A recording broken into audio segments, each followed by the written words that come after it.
Jésus-Christ est Seigneur. Et c'est parce qu'il est Seigneur que nous sommes heureux. Il n'y a pas de bonheur en dehors de l'appartenance à ce Seigneur, Jésus-Christ. Shalom et bienvenue à vous tous qui avez pour Seigneur et Sauveur le Seigneur Jésus-Christ. C'est avec une grande joie que nous pouvons nous retrouver autour de la table du déjeuner spirituel dressé par le Saint-Esprit lui-même, avec un menu que le Seigneur lui-même a concocté pour nous et que nous allons très, très agréablement consommer, partager ensemble, vous et nous, vous, quel que soit le lieu d'où vous nous recevez et nous ici, sur ce beau plateau. Permettez-moi de les saluer. Ce sont les consoeurs du jour et nous allons partager ce beau moment ensemble. Bonjour Maman Nora et bonjour Sœur Déborah. J'ai déjà grandi en cette matière. Vous allez bien? Bonjour Papa Ephraim, ça va? Ah, bonjour ben voilà. Maman Nora.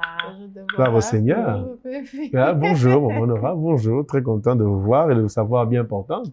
Ouais, moi de même, je bénis le Seigneur pour ce jour. Je le bénis pour sa fidélité. Amen. Waouh, il est merveilleux. Gloire au Seigneur, gloire au Seigneur. Et nous entamons un nouveau mois qui est encore plus proche de la célébration chrétienne, on va dire la plus puissante, la plus profonde, la plus grande, la Pâque, la mort et la résurrection de notre Seigneur Jésus. Bonne fête, bonne semaine pascale à vous. Ah, merci, Merci à vous pareillement. également. Merci, Bonne merci. semaine à toi, Déborah. Merci, Merci. pareillement, Maman Nora. C'est vraiment plus que de la gestuelle, parce qu'il y a beaucoup de gestuelles dans cette semaine pascale. C'est plus que cela, c'est plutôt une vie qui a été donnée par Christ et que nous vivons aujourd'hui et que nous avons la joie de nous commémorer aujourd'hui dans cette semaine tout entière et le dimanche de Pâques en particulier. Et pour bien faire dans ce déjeuner spirituel, nous allons consommer chacun des mets en commençant par la pensée tout à l'heure, suivi du pain, viendra ensuite le chant nouveau qui cédera sa place pour la deuxième partie. À la découverte du jour viendra l'agenda et nous clôturerons avec le verset tiré de la portion des Écritures que nous lisons aujourd'hui. Bon appétit encore une fois et on entame avec une pensée édifiante, boostante, spirituelle tout de suite.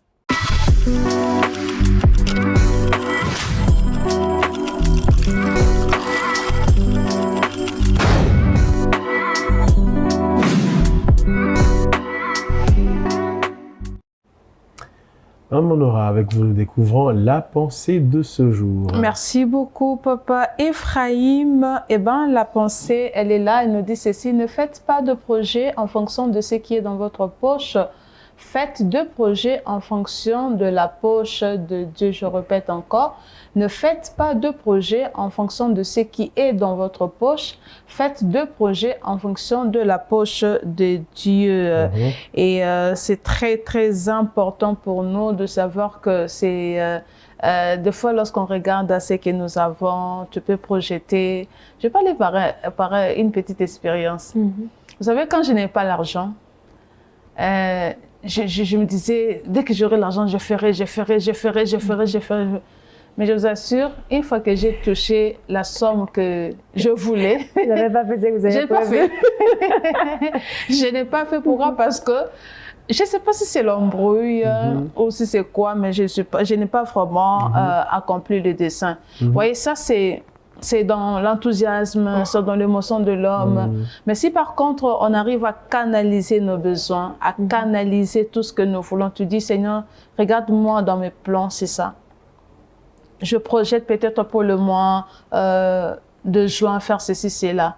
Tu soumets le besoin entre les mains de Dieu. Et le Seigneur va regarder aussi par rapport à son agenda pour toi. Si ça corrobore, il te donnera la chose. Et bien si ça ne corrobore pas, il te fera attendre.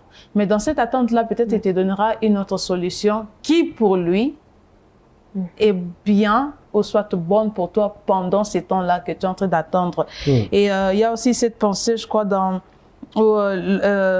Jacques qui nous dit, eh ben, tout ce que vous faites, dites toujours, si Dieu le veut, je ferai. Si Dieu le fait.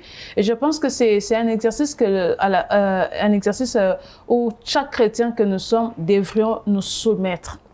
Chaque fois que j'ai des projets, on doit toujours reformuler, Seigneur, si tu le veux, je ferai ceci, je ferai cela. Et si ça devient vraiment un exercice de chaque jour, une routine de la vie, on verra qu'on sera toujours dans la volonté de Dieu, dans la pensée de Dieu. Mais par contre, si vous faites comme moi, tu te dis, je veux faire, mais une fois l'argent réuni, directement tu te défies. Donc c'est pas bien. C'est pas, je l'encourage pas à quelqu'un ce matin. Je l'encourage pas. J'avais à l'esprit une autre facette des choses, c'est que la poche de Dieu a toujours ce qu'il faut pour ses projets. Ok. Et des fois, quand nous, le Seigneur nous appelle sur ses projets à lui, nous regardons dans notre poche et nous limitons. Dieu dit, non, non, Seigneur, vraiment, je ne saurais pas faire ça. Et le Seigneur te dit, avance, pose un pas. Non, vraiment, ma poche est trop petite, Seigneur. Je serais ridicule. Tu dis au Seigneur, non, le Seigneur te dit, avance. Parce que lui, il voit sa poche et il ne voit pas la tienne. Toi, tu crois qu'il compte sur ta poche. Et moi, personnellement, maintenant, c'est là-bas que je me suis retrouvé très souvent. Ok. Très souvent. Et puis, tu as même des frères qui viennent te dire, le Seigneur dit qu'il t'a tout donné. Je regarde dans la poche. Je dis, Seigneur, si tu parles de ma poche, tu parles d'où? Et c'est là, c'est après, avec le recul, que je finis par comprendre que quand le Seigneur veut quelque chose, il ne faut pas voir les choses selon soi, selon sa poche. Il faut entrer dans ses yeux à lui. Très important. Peut-être aussi se dire, pour nous éviter de tomber dans ce que vous êtes tombé, prier le Seigneur, Seigneur, je sais que dans ma poche, là, il n'y a rien, mais je compte sur ta poche à toi. Donc, je vais avancer par la foi. Donc, s'il y a quelque chose qui faute là, bon, ça va retomber sur toi-même, mais ayons confiance en Dieu. Le Seigneur ne fera jamais quelque chose pour que la honte nous soit collée. La foi, c'est vraiment risqué. La foi, c'est vraiment risqué. Tant que tu ne risques pas, tu ne verras pas ce que Dieu a réservé. Risque et tu verras ce que le Seigneur t'a réservé. Donc, comptons sur la poche du Seigneur. Si le Seigneur te dit cette année, inscris tes enfants, donc inscris, même si tu te dis, Seigneur, je n'ai même pas un petit job qui pourrait subvenir aux besoins de Minerval des enfants. Comment je veux faire? Toi, fais le pas et le Seigneur fera le reste. Amen. Gloire au Seigneur. Quelqu'un a dit que avoir la foi, c'est prendre des risques, mais on ne court aucun danger. Waouh, waouh. Eh bien, bon, ce n'est pas pour contredire la parole, au contraire, c'est pour l'enrichir. Gloire soit rendue au Seigneur pour cette merveilleuse pensée qui nous introduit au pain du jour. Il est merveilleux, le Seigneur Jésus-Christ. Et nous allons consommer le pain de ce jour, tiré de la portion du message du dimanche dernier, prêché au temple de la parole éternelle et qui va certainement nous édifier. Il revient bientôt, ce que fait Jésus au ciel. Il est digne. On découvre et on se retrouve juste après pour partager ce pain.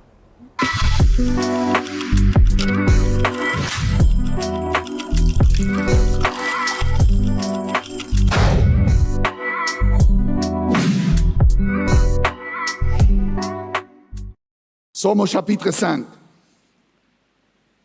Au chapitre 5, une scène qui se passe au ciel. Et c'est de ce chapitre 5 que nous prenons les versets 12. J'aime comment ces anges parlent.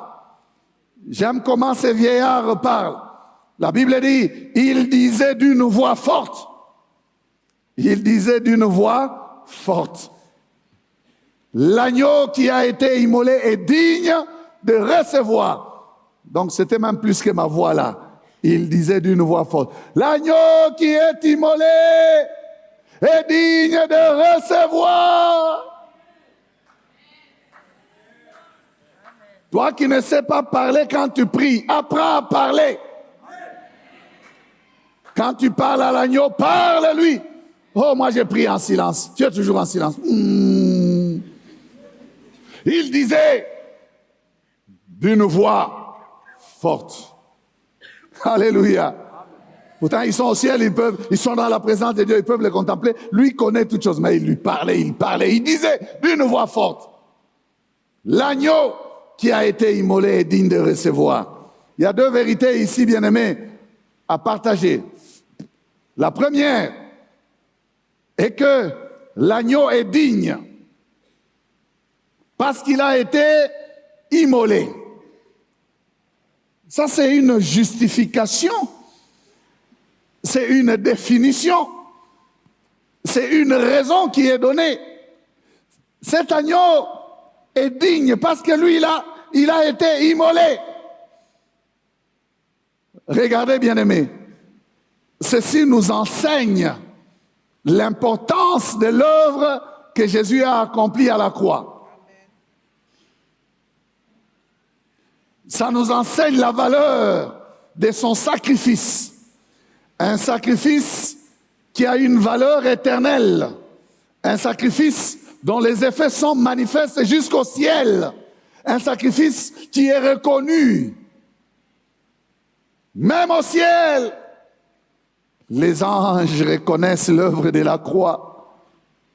Pourquoi tu es calme comme ça? Ne m'attriste pas.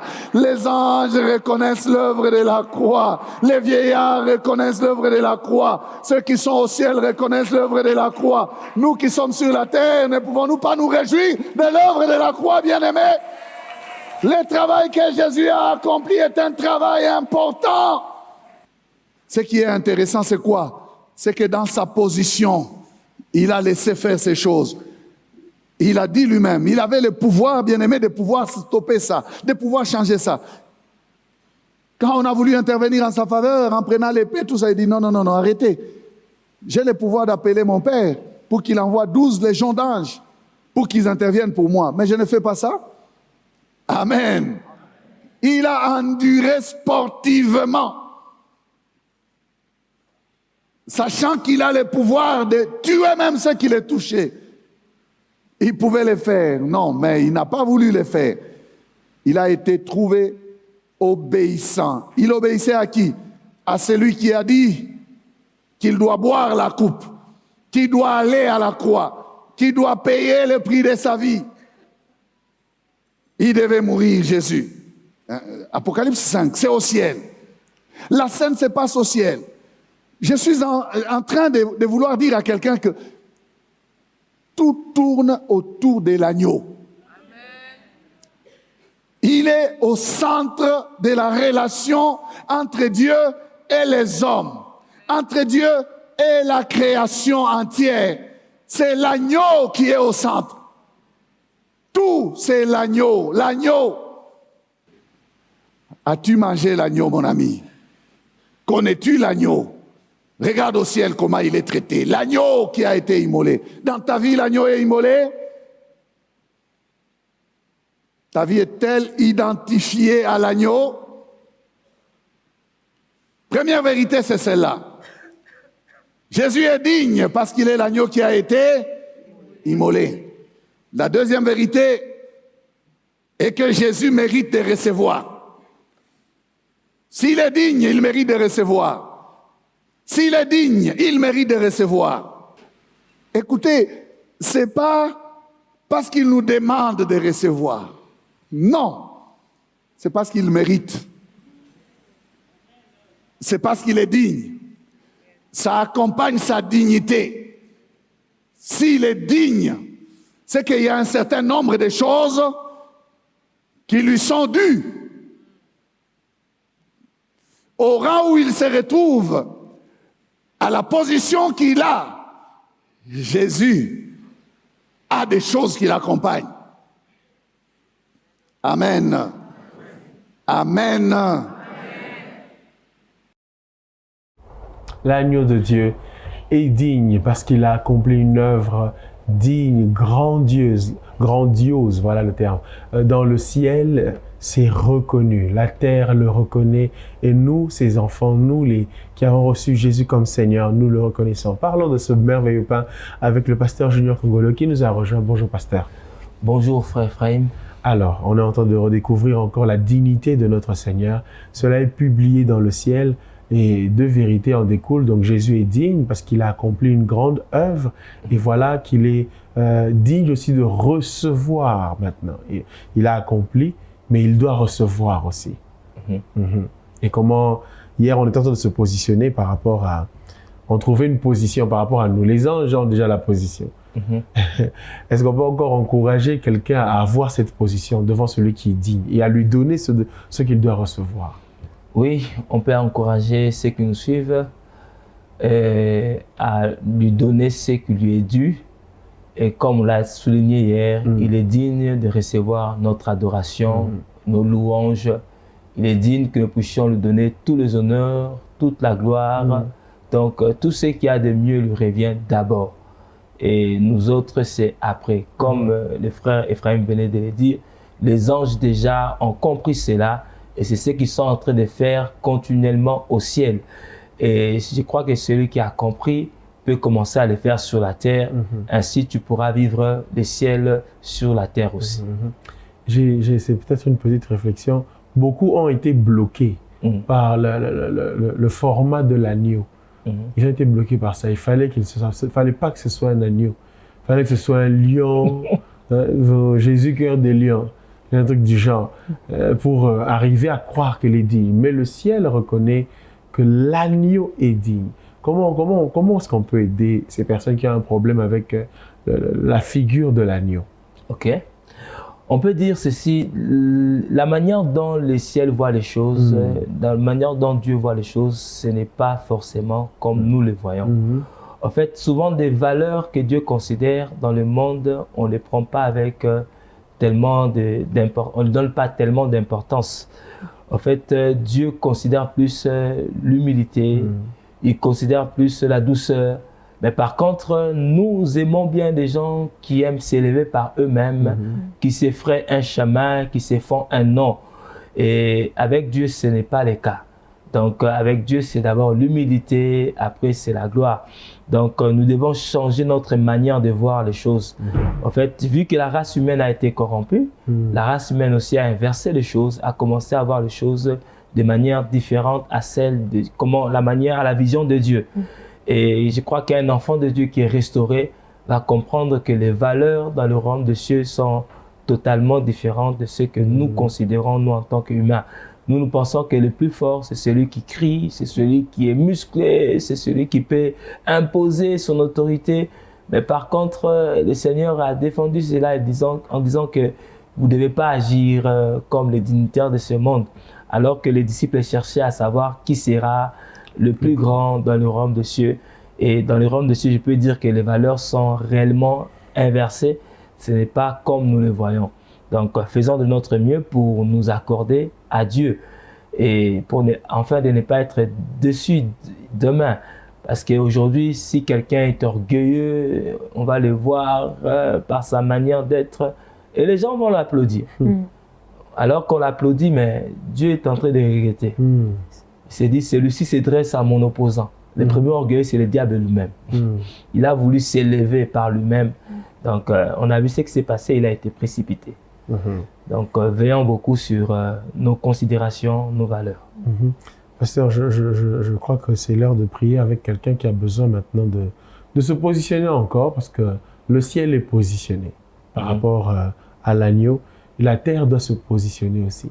Et vraiment mettre l'agneau à sa place, à la place de dignité, et donner à l'agneau ce qu'il est digne de recevoir. Je pense que quelqu'un a peut-être besoin de prière ce matin. Ok. On va prier avec un bien-aimé qui nous suit pour pouvoir... des fois, ce n'est pas aussi facile d'adopter cette posture-là d'humilité, de s'abaisser. L'homme aime bien être reconnu, être vu, mais par la grâce de Dieu, nous croyons que c'est possible. Amen. Dieu peut soumettre ton cœur et t'aider à marcher de manière à lui plaire. Amen. Nous allons prier avec vous qui nous suivez. Seigneur, je viens recommander ce bien-aimé qui est en train de nous suivre. Il a du mal à s'abaisser, il a du mal à reconnaître l'autorité de Dieu et même des hommes, Seigneur, notre roi. Ma prière est que tu puisses toucher son cœur, car tu veux que nous puissions faire comme ton Fils, Seigneur, lui existant Seigneur, en Dieu, il a accepté de s'humilier et de prendre ses corps, Seigneur, il a accepté d'aller à la croix, obéissant pleinement à la volonté de Dieu.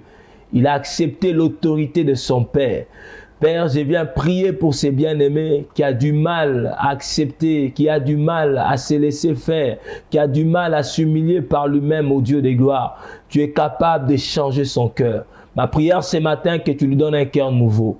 Un cœur comme celui de l'agneau, Seigneur, qui a obéi sans pour autant murmurer, sans pour autant, Seigneur, se débattre, Seigneur. Il a accepté de se donner lui-même en sacrifice.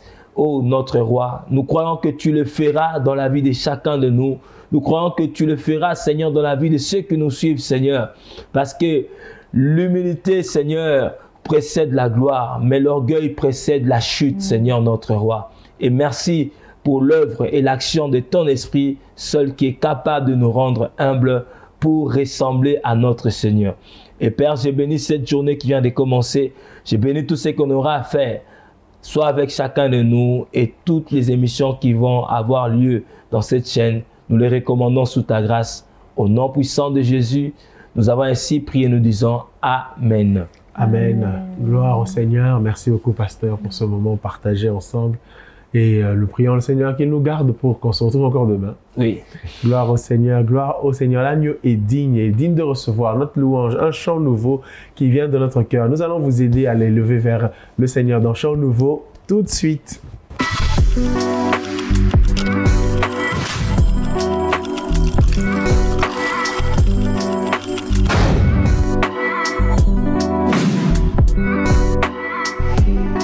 Les œuvres de celui qui est digne sont grandes, grandes, grandes, et nous pouvons nous attendre à sa gloire justement. Et parce qu'il a fait de grandes œuvres, nous pouvons demander que sa gloire descende. Un très beau duo signé pasteur Grace Kafunda et apôtre Narcisse Magila dans Epikaizo. Epikaizo, ça c'est la deuxième version de Epikaizo parce qu'il y en a une troisième récemment publiée d'ailleurs par le pasteur Grace Kafunda.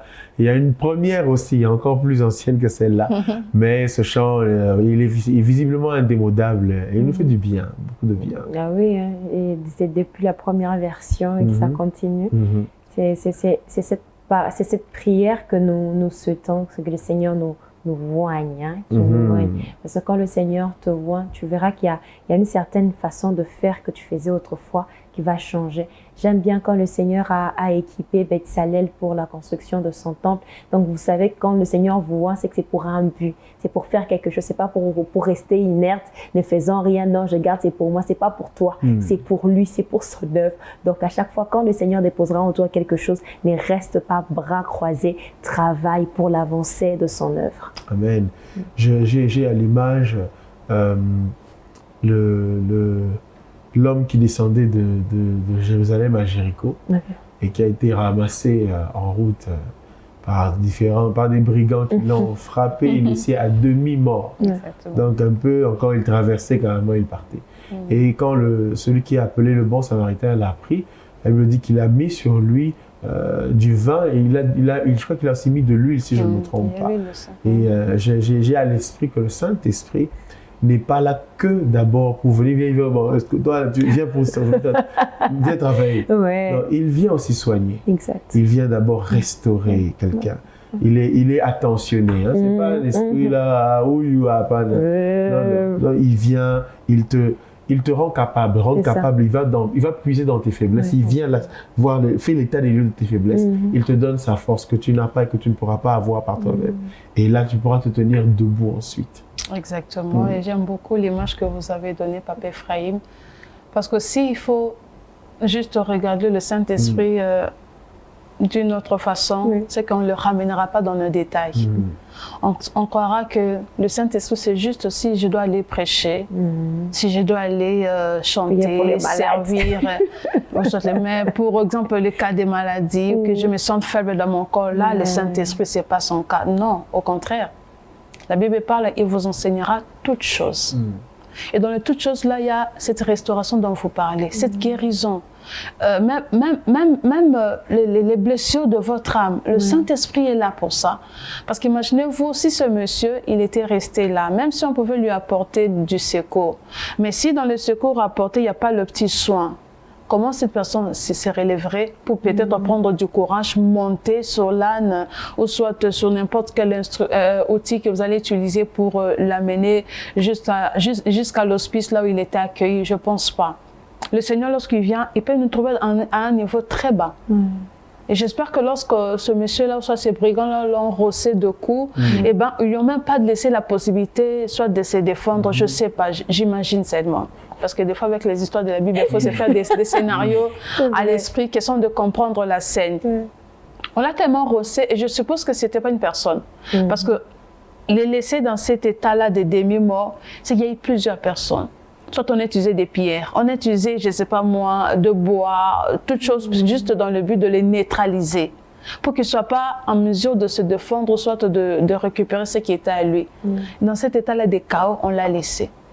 Et même quand l'homme du bon samaritain est passé, qui est aujourd'hui l'image du Saint-Esprit qui fait avec nous, dans quel état on nous trouve, dans quel état il nous voit? Il y a d'autres, ce sont des prostituées, il y a d'autres, ce sont des occultes, il y a d'autres, ce sont des magiciens, il y a d'autres, ce sont, je ne sais pas moi, il y a différentes catégories, Papa Ephraim, différentes, je ne sais pas, il y a quelqu'un qui dira, moi ici, le Saint-Esprit, non, il touche toutes catégories. Il va dans toute catégorie. Parce que lorsqu'il vient, il a vraiment besoin de te sortir de cet état-là pour que tu te dises pas, c'en est fini pour moi. Il n'y a plus d'espoir. Non, il y a de l'espoir. Tant que lui passe par là, il y a de l'espoir. Il y a encore cette image qui me vient à l'esprit de la vallée d'ossements desséchés. Il n'y avait rien. Il n'y avait rien. Il n'y avait pas, même pas un peu de lueur de espoir pour dire que non, la vie naîtrait ici. Il n'y avait pas. Mais qu'a-t-il fait? La Bible dit juste par le son du souffle. Il a juste soufflé les mouvements qui s'est fait. Mais toi, tu n'es pas un ossement desséché. Toi, c'est juste peut-être que ta condition, tu n'as plus de force, il y a cette communion avec le Seigneur qui est brisée par le péché, il y a cette relation qui n'est plus, il n'y a plus la force là de venir à l'église parce que nous autres, peut-être, on t'a découragé, on a parlé et puis ça a blessé ton amour propre pour le Seigneur. Et puis après, tu te dis, bon, dans ce cas, je ne viens plus. Si c'est ça l'église, je ne viens plus. Non, aujourd'hui, le Saint-Esprit te dit, je peux t'aider. C'est ça. Je peux t'aider à regarder les choses autrement. Je peux t'aider, je peux t'aider. Si tu comprends que c'est le Seigneur qui est là comme aide dont tu as besoin, laisse-le travailler. Laisse-le lui t'apporter plutôt le soin que tu as besoin. Tu as besoin peut-être de la force. Tu as besoin d'être boosté. Tu as besoin d'être relevé. Tu as besoin d'être soutenu. Tu as besoin d'être compris. Peut-être on ne te comprend pas, mais tu as besoin d'être compris. Peut-être on ne sait pas saisir avec toute la portée possible de ta situation, ton problème. Tu te dis, mais qu'est-ce qui se passe? J'ai comme l'impression comme qu'il dirait tout le monde contre toi. Même si c'est le cas et que le monde entier est contre toi, mais ce matin, le Seigneur te dit, laisse-moi t'apporter mon secours. Laisse-moi t'apporter mon soutien. Et lorsqu'il est fait, il te mettra dans des conditions où lui-même il dira, s'il y a de manque ou de frais supplémentaires, je reviendrai et j'ajouterai parce que c'est Dieu là, il est responsable. Amen.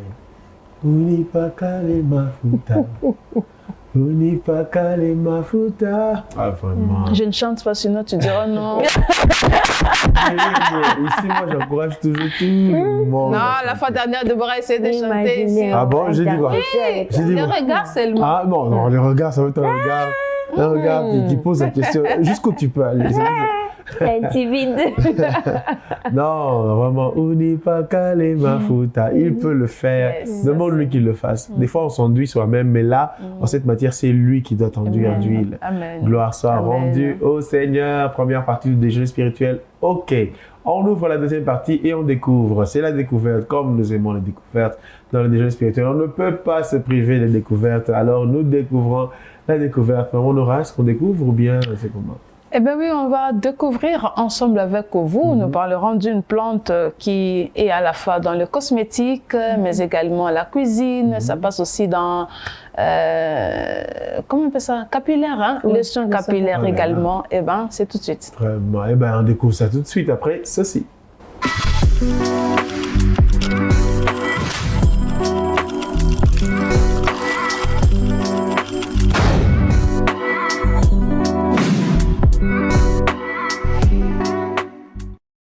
Aujourd'hui, nous allons découvrir le romarin.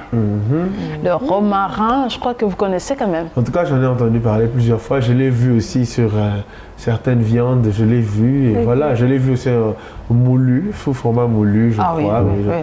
Donc voilà, c'est... Goûter, je ne suis pas sûr d'avoir un goût que j'ai retenu. En tout cas, si j'ai déjà goûté, je ne suis pas sûr d'avoir retenu. En tout cas, ça ne me dit rien en termes de souvenirs gustatifs. J'aime votre honnêteté, Deborah. J'aime beaucoup le romarin. Ah, voilà. J'aime surtout son parfum. Exactement. Je reste sur le mot de Deborah parce qu'on dit que c'est utilisé en cosmétologie. C'est une plante riche en huile essentielle aux propriétés à la fois antiseptiques, antioxydants, mais également purifiantes.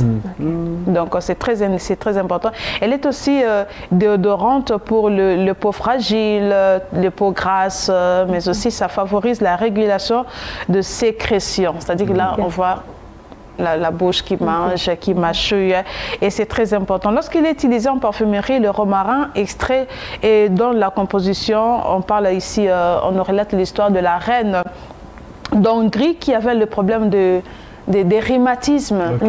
Des rhumatismes et on prenait le romarin, on mettait ça dans l'eau chaude et la reine de l'Hongrie, elle y mettait ses pieds et ça soulageait ses problèmes des rhumatismes. C'était vraiment une belle découverte pour moi. Voilà les images qui accompagnent déjà qui sont là. On peut aussi l'utiliser dans le bain stimulant comme tonique général, utilisé pour le corps ainsi que le main, peau douce, mais également pour le soin de visage. Le romarin également. Donc, vous avez une peau grasse comme moi, n'hésitez pas de l'utiliser. Mais là, je vous donnerai l'astuce, comment faire avec le soin de visage. C'est une plante qui est utilisée depuis l'Antiquité. Le grec l'utilisait, soit dans le couronnement de certaines fêtes nationales, traditionnelles, on l'utilisait. On portait soit au cou, comme de couronne. Vous allez vous rappeler avec, je crois, comment ça s'appelle cette plante encore les noms m'échappent. Laurier, merci Papa Ephraim. Que ces embêtés à la tête, on utilisait aussi, ça c'est le grec, il utilisait le romarin, il formait des couronnes avec ça pour placer sur la tête ou soit faire de chaînettes avec cela dans leurs fêtes traditionnelles. Et il y a une réputation médicinale pour ça, ça traitait depuis le Moyen Âge arrive, ça traitait certaines maladies comme je l'ai évoqué avec la reine de l'Hongrie, mais également cosmétique, on l'utilise aussi par rapport à l'essence. Parce qu'il y a de ces personnes qui aiment bien l'essence un peu doux, quand vous avez soit dans la lotion, dans la parfumerie également. Mais si nous restons en cuisine, parce que nous parlons de la cuisine, eh ben c'est important. Pourquoi? Parce que de l'utiliser en cuisine, ça aide dans l'assaisonnement, mais également pour orner nos viandes. Vous allez remarquer bien dans certaines cartes, on peut vous présenter, voilà, comme c'est présenté là-bas. Oh là là, merci beaucoup, tonton Ray. Ça c'est bon. Ça se mange, Papa Ephraim, n'hésitez pas de le prendre. C'est d'enlever la feuille. En fait, ça c'est plus africain. Montre-moi là, je me reconnais africain. Je vois ça. C'est plus africain. Mais sous d'autres cieux, vous allez remarquer que la plupart des légumes se mangent crus. En tout cas, vraiment, le lait-sol et les légumes là, et les ciels, là où ça se mange comme ça. Non, parce qu'il a été prouvé avec des études bien avancées que non, lorsque vous prenez les légumes crus, vous bénéficiez de tout ce qu'il y a comme propriétés, vitamines. C'est vrai que ce n'est pas l'habitude, mais si on commence, et je vois, il y a certaines personnes qui me regardent comme les Lombos. Et Laetitia, il faut essayer. Moi, j'avais essayé une fois. C'est compatible avec la boule. Si ça ne tient pas avec la boule, vraiment. Mais fille, j'ai essayé une fois de prendre juste la feuille de menthe. J'ai mis à la bouche, j'ai mâchouillé. Là, ça va quand même. J'ai pris le céleri aussi, j'ai mâchouillé comme ça. Si vous arrivez à prendre votre céleri, vous prenez la menthe, c'est que vous arriverez aussi à prendre le romarin. Non, ça ne tient pas. Il faut absolument que les traitements soient complets. C'est très important parce que la présentation, en cuisine, on dit ce qui attire, c'est la présentation. Parce que la présentation, elle est bonne. Même si je n'avais pas le goût, voilà. Même, voilà, on me montre la tisane. Là, c'est séché. On nous montre, c'est séché. À ce stade ici, le séchage de romarin, c'est pour le moudre. Quand tu le moudres, ça te permet d'avoir. Là, on a l'huile essentielle qu'on a déjà extrait. Et là, je vois le parfum également aussi qui est accompagné. Donc, vous voyez que Dieu a tout donné à la nature. Il n'y a rien qui ne manque. Voilà, il y a le poulet, partout là-bas. Déjà touché. Voilà, touché. Et c'est très important et je veux vraiment nous conscientiser à vraiment utiliser tout ce que le Seigneur a donné. J'aime bien le mot d'astuce saison. C'est comme encore faites de votre alimentation votre premier traitement. Parce que des fois, on a tendance à courir vers le produit pharmaceutique. Mais également, j'avais suivi un nutritionniste qui a dit « Mangez seulement naturellement, mangez bio, vous aurez moins de soucis de santé, vous tomberez moins malade. » Et ça a été prouvé avec les personnes de l'Asie. Vraiment, toutes les personnes de l'Asie, vous allez remarquer qu'elles ne font pas leur âge. Parce que verser dans la nature, verser dans les produits naturels, les produits non transformables, tout ce qu'ils prennent et sont aussi dans la crudité de choses, c'est très très important. Donc on a parlé du romarin, évoqué le côté cosmétique, mais également le côté médicinal, parce qu'on l'utilise aussi dans la médecine, les traitements de certains maux, entre autres le rhumatisme, les soucis, mais aussi les soins cosmétiques. Donc, c'était là l'élément que nous avons voulu vous présenter aujourd'hui en cuisine. Merci, maman Nora. Le romarin a été récemment conseillé recommandé pour ses qualités antiseptiques que vous avez citées. Exactement. Pour chasser les mouches, voilà. Exactement. J'en ai une petite bouteille de moulu. On va faire en tisane et tout. Nous n'avons pas encore inauguré. Nous allons bientôt avec ça. Non, la tisane, je vous ai dit non, c'est pour la digestion. Je suis obligé d'inaugurer. On va frapper le romarin ce soir. On ne va pas rater. Donc, vous avez un problème de constipation, essayez juste de prendre une cuillère à café, soit une pincée, juste une pincée, vous mettez dans votre tasse. Non, nous allons pincer. On va pincer, on va mettre dans l'eau chaude. On n'a pas dit pince. Oui, mais la pincée, c'est comme ça. C'est le contenu de 2 doigts qui pincent. Oui. Donc, nous allons pincer, nous allons mettre, et on va prendre notre romarin en infusion. Mais ça se combine aussi, hein. Vous pouvez combiner cela avec le gingembre, un peu de citron, vous pouvez combiner également. Et du miel également. Et l'ail aussi, vous pouvez combiner. Nous sommes parés, on est prêts. Après l'émission, démonstration, ce sera merveilleux. Espérons qu'on viendra prendre les images. Ça c'est d'abord dans un cadre on verra si on pourra publier quelques images. Merci beaucoup. Merci, on aura pour cette belle découverte. Le romarin, c'est quand même assez capricieux à planter. Il faut être très patient. Surtout dans notre zone à climat on va dire climat, c'est comment on appelle ça? D'ailleurs, on a donné le mois favorable le mois favorable pour planter le romarin, c'est entre mars et juin. On est dans le mois favorable. Il faut aller vite planter, vite fait, bien fait. Le romarin, merci maman Nora. Je vous en prie. Une belle épice aussi pour la cuisine. Vraiment merci. Et nous fonçons après une belle découverte comme ça, après avoir été requinqués. Prenons maintenant notre agenda. Je pense que nous pouvons affronter les programmes qui nous sont suggérés. On les découvre en images et on en parle sur ce plateau tout de suite.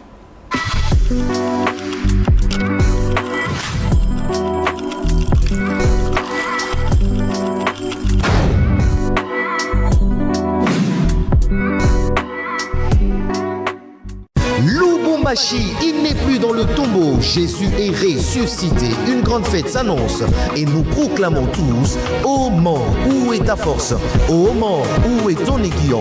Jésus est sorti vainqueur. Voici une bonne nouvelle.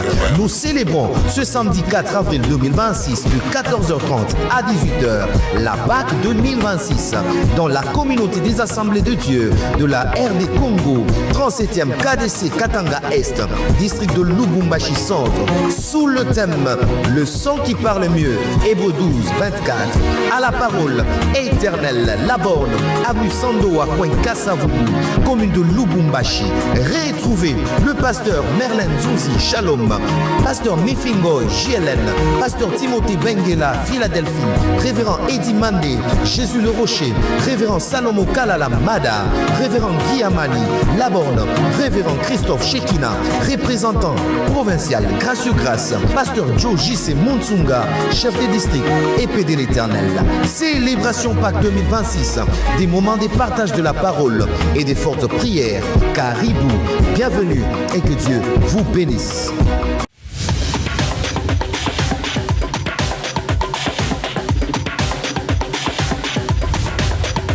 Chaque premier dimanche du mois, c'est le dimanche de la mission. Nous prions pour la mission et nous contribuons pour la mission. N'oubliez pas d'apporter votre contribution pour la mission. Merci de penser à votre contribution. Faites-nous parvenir votre contribution via le mobile panier au +243 97 41 41 579 ou au +243 81 87 55 0 0 0 au 0017-12 30-00 10 794-00 53 ou faites un virement bancaire à la TMB. Nous contribuons pour la mission. Que Dieu vous bénisse.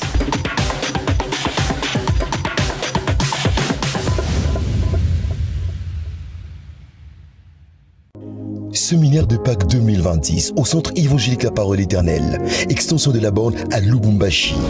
Du 1er au 3 avril 2026, dès 16h30 à 19h, sous le thème « À l'agneau », extrait tiré de l'Apocalypse chapitre 5, le verset 9, avec comme orateur le pasteur Guy Amali.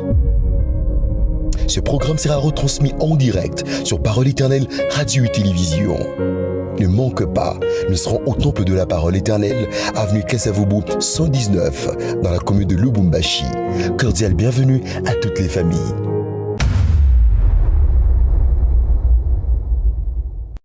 À l'agneau, il s'agit du thème de notre séminaire pascal qui débute aujourd'hui au Temple de la Parole Éternelle, d'aujourd'hui à vendredi. Donc, le 1er, le 2 et le 3 avril, nous serons ici à la Parole Éternelle pour jouir de notre Pâques. Christ, notre Pâques, l'agneau immolé. À l'agneau, voilà le thème donc de notre séminaire de Pâques qui débute aujourd'hui à partir de 16h30, tous les jours, donc pendant ces 3 jours, de 16h30 à 19h, retrouvons-nous, recevons encore notre Seigneur, allons en profondeur, passons par celui qui nous a fait passer Jésus-Christ. Passons de l'autre bord à l'autre bord, ce bord où le Seigneur nous attend, se trouve notre vie. Mais nous ne pouvons passer que par le sacrifice de notre Seigneur Jésus. Ça sera suivi après les 3 jours du 4e jour qui sera, lui, un jour un peu plus collectif avec toutes les églises assemblées de Dieu du district de Lubumbashi qui se retrouveront encore une fois au Temple de la Parole Éternelle pour célébrer la Pâque ensemble. Et le dimanche 5 sera le premier dimanche du mois, j'allais dire de l'année, du mois. Et ce sera le dimanche dédié à la mission. Votre enveloppe pour la mission est requise, elle est vraiment souhaitée et vous avez l'opportunité de la rendre disponible. Et ce sera le dimanche de Pâques aussi, un dimanche de grande célébration dans toutes les églises chrétiennes qui forment le corps du Christ. Voilà, nous sommes vraiment en mode pascal. Voilà pour notre agenda et il sera uniquement celui-là pendant les jours qui suivent. Vient maintenant l'heure de notre verset du jour que nous lisons tout de suite.